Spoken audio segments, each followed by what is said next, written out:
You've come to the right place for the ultimate preview. It is BYU. It is Texas Tech, the Big 12 championship game, and a spot or two in the college football playoff on the line. This is Locked On Big 12.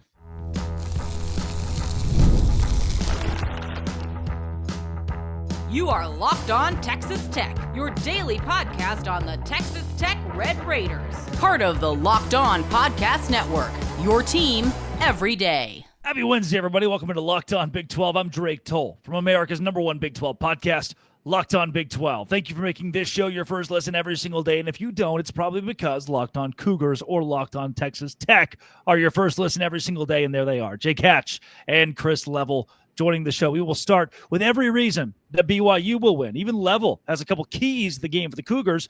But then why not spend 8 minutes talking about Texas Tech, the most dominant team in the Big 12, and their keys to victory? They don't know about keys to victory, just the things they have to keep doing, the things that they'll continue to do to win this game. And finally, this is the biggest Big 12 championship game since Texas and OU played 5, 6, 7 seasons ago. And last year's Iowa State, Arizona State half-full, quarter-full stadium is a thing of the past. The Big 12 will get premier viewership, premier publicity from these two teams. If you hit subscribe, we get to keep our jobs. Let's open it up first and foremost. Hatch, I've talked a lot about it on the show. We've hinted on it in the squad, a ton of conversation.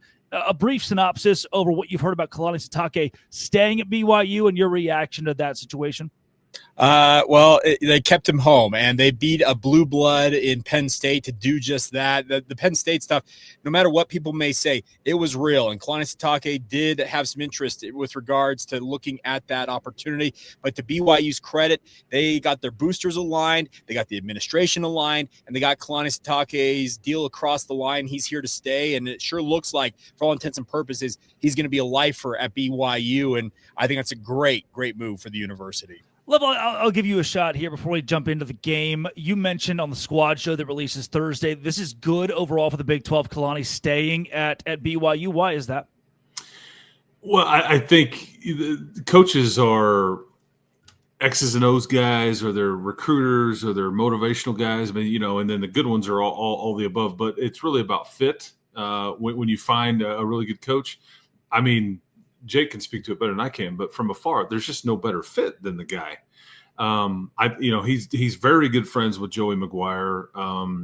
I just think he is everything about what the Big 12 and BYU is, right? And I appreciated his comments in the Big 12 championship game press conference about, hey man, we appreciate being in this league. Everybody has been great to us, and this is fun for us. This is what we had hoped to be. And I know, 3 or 4 years ago, it was kind of a bit shaky. There's been nobody better in the last, 2.5 seasons than the BYU Cougars in this league. And I think it would have not looked good for the Big 12 had he left. And it's no fault of the Big 12s or even BYU's.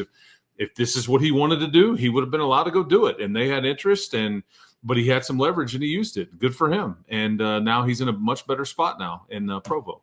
Yep, there are schools with real money in this conference. I think that is something that is lost a lot of times when we talk about the Big 12, brands that have the dough to pony it up and compete with Penn State. BYU just did that. Level, we'll keep it with you. If the statement is BYU just won the Big 12 championship, that would mean for the conference, 2 teams in the college football playoff. It is the most advantageous thing for Brett Yormark and this league overall. But Texas Tech wants to win. There is no die on a sword to help the league, obviously. But if BYU does win, what happened? I think you turned it over too many times. I think that you had some, too many pre-snap penalties and some of the things that Texas Tech has fallen into a bit this season. They've been able to live and to tell about it and outlasted teams. But, and the thing about this game is, and this probably holds true for both teams, this is going to be a very, very big stage. The lights will be bright. And if we're just all assuming that everybody will do what they've done and be the same that they've been, and they won't be a 21-year-old kid and look up at the big jumbotron too much and kind of get caught. I mean, that's the beauty of sports. And so something uncharacteristic will go on here, and that could happen to either side. But if it's a Texas Tech loss, it probably because you couldn't take care of the football and because you the referees got involved and you false starts and holding or whatever it may be. So that would be my recipe for BYU. Hatch, my favorite stat I brought up when it comes to trying to give BYU a reason to win, or talking about how the Cougars can strike. Obviously, 3 fumbles or 3 turnovers, that muffed punt, not good in the first game. Texas Tech, 5 field goals is good. BYU's defense in the red zone. And I also point to the big play. Like Cameron Dickey, his long was 33 yards. Williams, his long was 43 yards on the ground. That's a combined 76 yards. That's half, on 2 carries, half of Texas Tech's ground game. You limit those 2 big plays, we're talking about a different game, at least from the scoreboard standpoint. Maybe it's only 17-7, but still you're losing. Like, what all has to flip? Because it's got to be pretty dramatic for BYU to win. Well, let's put it this way. That day in Lubbock, and I think I think, Chris, and you would agree with this, Drake, one phase of the 3 phases of football showed up for BYU in that game, and that was their defense. The offense and the special teams absolutely crippled BYU's chances in that game. And I think that if those 2 phases, even if they show up a little bit, will have a far more competitive game. I'm not saying that BYU is going to win, but the thing is, they have to have the offense at least generate something more than what they did in simply garbage time. They crossed the 50 for the first time in the third quarter. You've got to find a way to generate offense. And I think the BYU, they babied Bear Bachmeier in that game against Lubbock. A lot of max protect that really did not give them a fighting chance. LJ Martin was nowhere near 100%. Now he's not 100% yet. That shoulder is still messed up, but he is far more effective right now going into this game. And oh, by the way, some kid by the name of Sione Moa may rejoin the lineup for the first time since the ECU game before they entered Big 12 play. So there are weapons that BYU is re-adding to the mix here, and I hope that BYU has a better performance, especially offensively. Yeah, if I'm BYU, I may flip the script. You look, they're going to want to establish the run game early, right? This is what they do. LJ Martin's going to touch this ball 20 to 30 times. Okay, I mean that's just he's going to get it thrown to him. He's going to carry it, all that stuff. Yeah, he had 36 against Cincinnati, and they will give it as many times as they feel like. Yeah, right. And that's Texas Tech's strength. They're one of the best teams in the country at stopping the run. What if they just drop back and start throwing it down the field early and say, screw it. Like we're going to take some chances. And I think Texas Tech is expecting Bear Bachmeier to kind of turn it loose and all that. And now what does that equal? I don't know. But I think that you kind of could see some script flipped here a bit from your attack. I can tell you that Texas Tech will also try to throw the ball down the field too. They felt like there was way too much left out there trying to throw the ball that they didn't. That BYU plays a lot of man coverage. Texas Tech felt like they didn't take advantage of most of those opportunities. 2 of 7 in the red zone as far as scoring touchdowns, the 5 field goals, and then 1 red zone opportunity. You come up with nothing. Yeah, because of 2 drops. I mean, passes right in Coy Aiken and Terrence Carter's hands. It just dropped it, and you end up with 0 points, which I wondered at the time was like, ooh, that might sting, but it didn't. Well, and Chris, to your point, I think you look at that ASU game, and yes, I've had a lot of Texas Tech fans say that, well, Baron Morton didn't play in the game. He doesn't play defense. So here's the deal. If you watch what ASU did, they essentially told the ASU offense, you've essentially got 2 seconds to get that ball out of Levitt's hands, and that's exactly what they did, and it was effective. I think that they'll go into this game, speaking of BYU, put 4 and 5 wides out there and tell Bear, you maybe have 2.5 seconds, or David Bailey or Mello Height is going to be eating your lunch, but you got to get that ball out of your hands. You got to make your reads and get that ball flying out of your hands, because I'm right. I feel like that's the right way to approach this game. You got to, as you mentioned, flip the script here and try something completely different. This is great chatter, but Texas Tech did win by 22 points. So let's make the case, and you don't really have to, for Tech to win this game. Up next, Locked on Big 12, Locked on Cougars, Locked on Texas Tech. Today's show is brought to you by FanDuel. You can go to FanDuel right now. Download the FanDuel app, the most convenient way to get in on the action in all of sports. And look, I think the 13.5, 14-point spread between BYU and Texas Tech is too many, in my opinion. I think the ball bounces a couple ways back to BYU on a neutral site. And yeah, Texas Tech may win by 3, 7, 10, no doubt, but they cover. BYU covers 14, 13.5, 13 at FanDuel. Every weekend moves fast. With FanDuel, you can place bets as the action unfolds. Live spreads, money lines that adjust instantly. If you want to have yourself any of us in the middle of the action, all you have to do is go to FanDuel.com and place live bets on college football, the NFL, or pregame bets on BYU and Texas Tech. At FanDuel, the game moves fast, and so can you with FanDuel. Chris Level of Locked On Texas Tech, Jake Hatch of Locked On Cougars. Hatch, I gave this one to Level first in talking about BYU. I'll pitch it to you for Texas Tech. 29-7, 22-point win. Do you change anything, or is this what are?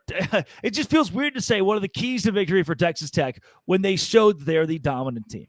Well, essentially just do exactly what you did and shut down BYU's offense. Hope the special teams has a bad day for BYU and win the game. Now, turnover margin always plays a pivotal role in this game. And if Tech takes care of the football and turns BYU over a few times, yeah, that's a recipe for disaster, and that should lend itself to Texas Tech winning this game. I'm under no illusions from this BYU side of things that Texas Tech is not maybe the best team top to bottom that I've seen in quite some time in the Big 12 Conference since BYU joined the league, at least in general. And they are really a formidable unit, and trying to take them down is going to be a struggle for BYU. But I think just Tech have the mindset you're going to do the exact same thing you did in Lubbock and go out there and play ball. Level, I mentioned this with Coach Gary Patterson last week when Alabama and Auburn played. Bama's a much better team, but there was this weird mystique around the game that maybe Auburn wins. And a lot of folks felt like Auburn could catch up to Bama and make the rivalry game interesting. Level, it doesn't feel like, to me, the aura around this matchup is that, Texas Tech might slip to BYU. It still feels as though there is one team in clear control of this conference. I mean, I think that a lot of people assume that Texas Tech, like to what you were just saying about the FanDuel stuff, I mean, they may win, they may not cover, it may be closer than it was before. I to Jake's point, I mean, this is easily the best team that I think Texas Tech saw all season. Utah was very good at the time. Then the dam broke. And then based on what I saw from Utah late in the season with their inability to stop the run. But I think that the red zone issues that Texas Tech had, which this is all they're talking about here in Lubbock, is how bad we were in the red zone. How do we get that fixed? Let's come up with this. We've got to execute that.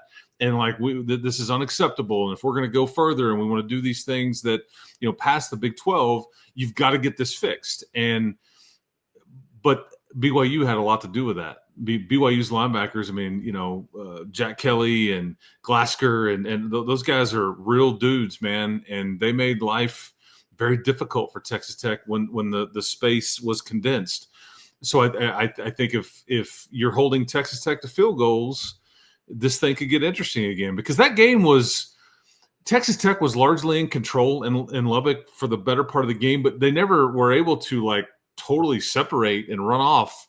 And they were trying to do that when Joey decided to kind of go for the throat at the end of the half. We're going to go for the touchdown. We're going to try to make them change their game plan. This is what he told me coming off the field in our sideline interview. Like, hey, coach, it's an awkward question for me. Like, you wish you'd have kicked it there. He's like, no, we wanted to try to go for the touchdown because we wanted to see if they would have to change their game plan, and we get it. You end up with nothing, and you let BYU hang in there simply because you couldn't convert in the red zone. So, to me, it in theory, we were talking about, would you flip the script and let Bear Bachmeier kind of spread it out? And I don't know if that's what he is. I think you have to do that in spurts. I don't know if there's if you could do this and do it continuously. At some point, they will want to run the ball. This is what they do. This is what they're good at. It's just not a good matchup for BYU as far as that aspect of this game goes. If Texas Tech does what they have done all year, there's no guarantee that they will. But that part of it and kind of how this freshman quarterback plays is fascinating to me, because he could be the biggest star coming out of the game, on Saturday about 3:00. I mean, there's just no doubt. And everybody will probably pick BYU to win the whole thing next year if he has a really monster game and he's the reason why they won it. But I think at some point he is going to have to make a lot of plays for them to win this game, and he might be able to do it. We'll see. Well, and Chris, to your point, that's what BYU, they won't get away from their identity. They're going to try and establish the run with LJ Martin, and if Sione Moa is capable of going, that's a nice 1-2 tandem. They're going to try and soften up that Texas Tech front. They had some success early on in that game in Lubbock running the football. They got to sustain that, and I think with a healthier LJ Martin and, like I said, Moa maybe potentially being available. But you're right. There are going to have to be times. You cannot, on passing downs like BYU did in Lubbock, have 7-man max protect to make sure that Bear Bachmeyer stays upright. You just can't do that. You got to tell him you have got 5 versus 4. Speaking of 5 offensive linemen versus 4 defensive linemen, and those 4 defensive linemen are going to beat our offensive line in 2, maybe 3 seconds max. Bear, get that ball out of your hands. You got to make maybe 1-2 checks, throw the ball away. They're going to, yeah, you're right. You can't go wholesale, completely change your entire offensive identity for this game alone, but you can change a few things. I think it's especially in the passing game where you have to kind of go for broke and throw it down the field. I would still be surprised if we don't see Parker Kingston or Chase Roberts carry the ball 2 or 3 times apiece. I think A-Rod will have to go at some level. You're looking at kitchen sink here, understanding your shot at playing for a national championship is still alive. You have to, if you want to establish the run, be super creative without turning the ball over. And we've seen A-Rod be very creative in situations where he didn't need to be. In situations where it didn't need, like, where did the double reverse come from? We're up by 10. We've seen that for BYU this season, Jake. Well, and that's the thing about this. They've run that tornado reverse play that has been really effective, and it was really effective early in the season. But remember, they ran it, I think it was 2 home games ago, and it got blown up. So it's on film. Yeah, it's on film. It's been scouted. But you have something else. You have something else in that bag of tricks that you can deploy in this game. I fully expect BYU to try and find something. And they call them a gadget play, a special, whatever you want to call it. BYU will have to deploy 1 or 2 of those, it feels like, if they want to pull this off. We'll be right back. Now, this is all good and welcome for a Cincinnati fan, a Houston fan, an Arizona fan of wondering, like, why do I care? I think the reason that I care is because we're looking at 2 teams, 2 fan bases, the exposure the Big 12 has not had in at least a few years, especially in this new format. This is Locked On Big 12, Locked On Cougars, and Locked On Texas Tech.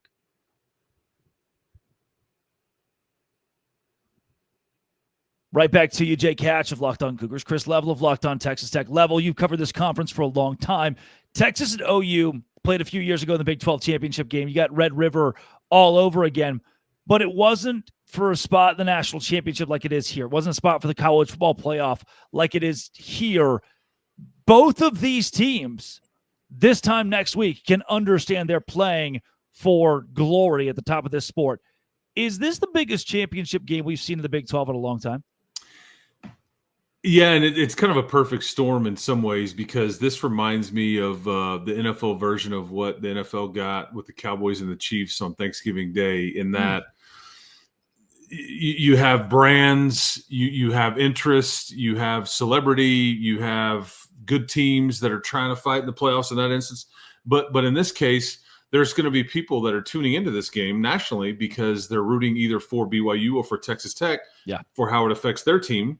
So there's very much of a national relevant component here on who wins, by how much, all that kind of stuff. But there's just no way anybody can deny that these were the 2 best teams in the league. It's a combined, 22-2. And so and we know BYU is a national brand. I think people have been following Texas Tech and kind of this ascent and are intrigued by how good this team could be.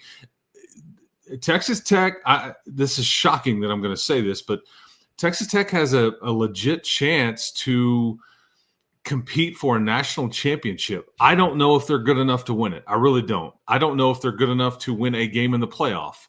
But if you look at what they've done and you look at what these other teams that are supposedly in the field, they belong in those conversations. And so I don't know where it goes from here, but I think it's and it's frustrating that BYU is not already in.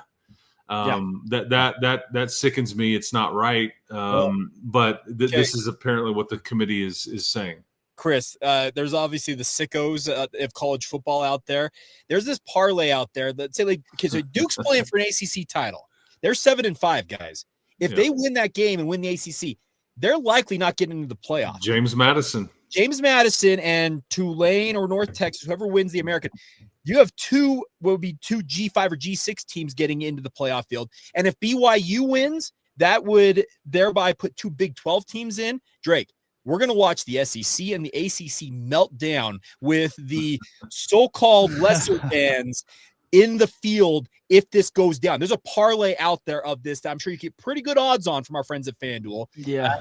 Keep an eye on that, because you talk about the sickos behavior. That's what you're rooting for. And that's why some people maybe tune in to watch BYU play this game. Yeah, I'm sure Kalshi has something on it. Hatch, you know a thing or two about Kalshi over there. Hey, I learned about Kalshi over this past weekend. I had no idea what it was. I learned very quickly what it's all about.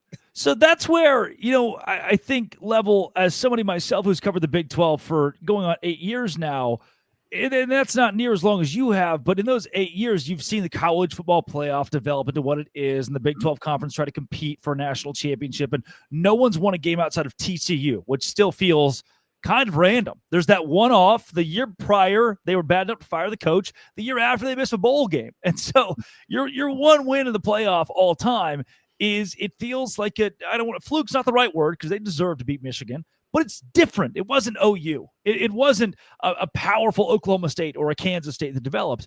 But now for you, Hatch, we're talking about a year where you brought in a quarterback from Stanford who's a true freshman. Like McKay Hillstead's, you're going to be your starter because the other quarterback had premarital relations with a woman that turns out possibly consensual. You lose your senior quarterback. You go to the freshman who misses spring ball. It's going to be McKay Hillstead. It's not McKay Hillstead anymore. By the way, in the middle of all this, Rob Wright shows up, right? You're already going through controversies in basketball of like, well, now we're a basketball school. We're focusing on AJ DeBonson, how that the 2025 for BYU, an AD change, has been storyline after storyline. Then your head coach leaves in the middle of the week before the Big 12 title game and comes back to BYU. All of that, I think, culminates into what might be the biggest BYU sporting event, singular sporting event in school history.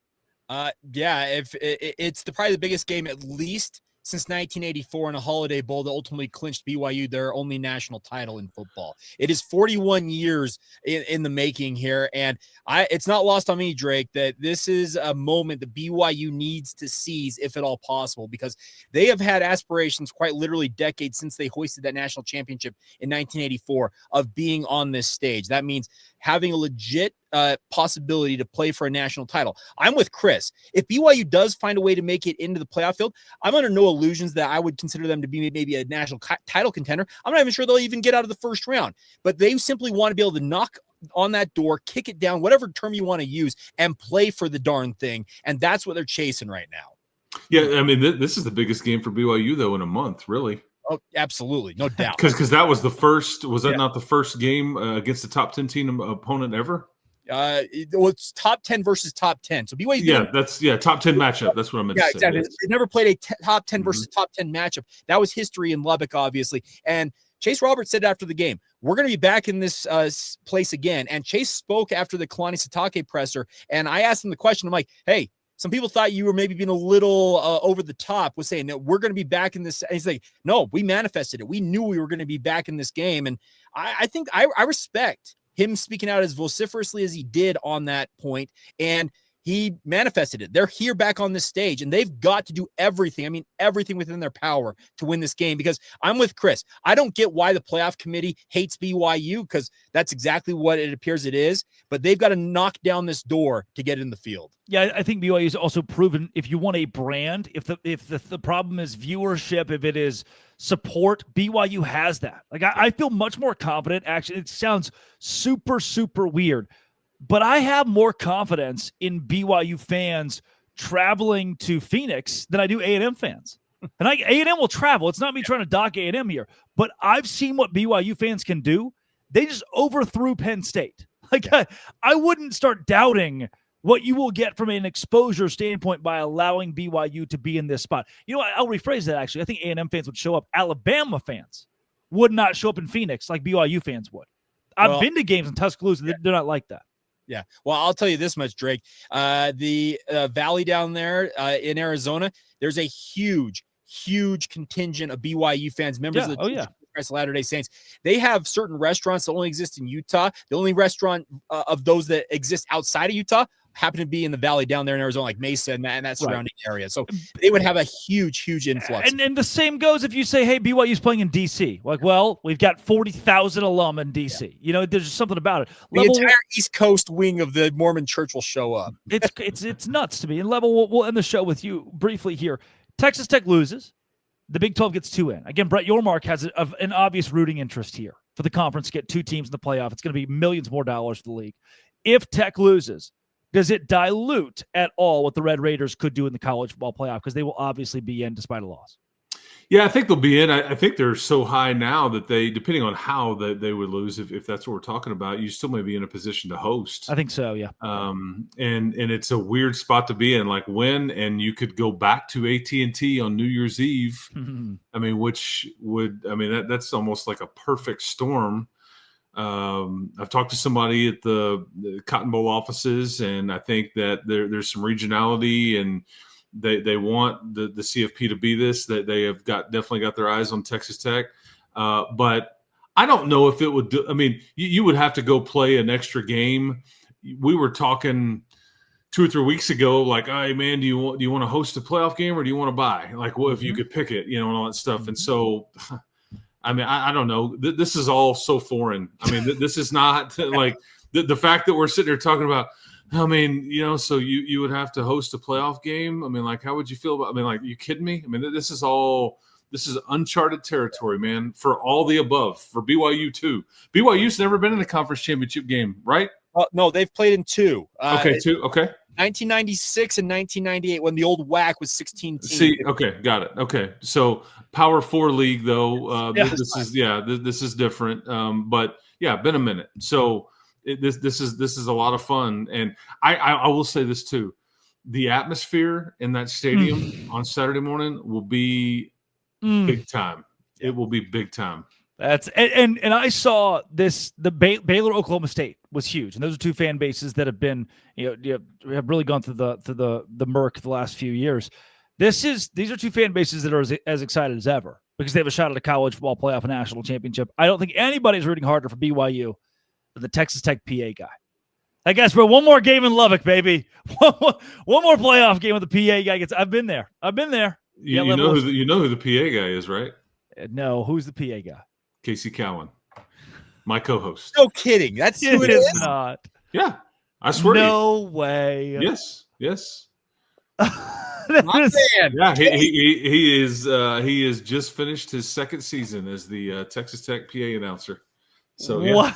1000% breaking news. Oh my God! And another Red Raider first down. That's my man Cowan. Well, on your behalf, Casey Cowan, I guess we'll all root for BYU, and that's what he wants. That's unbelievable. Yeah. Chris Level at Chris Level on Twitter, and Jake Hatch at Jacob C. Hatch. They are Locked On Cougars, Locked On Texas Tech, Locked On Big 12. Thank you for making our shows your first listen every single day. This has been, and always will be, a crossover Locked On Texas Tech, Cougars, and Dose Grande.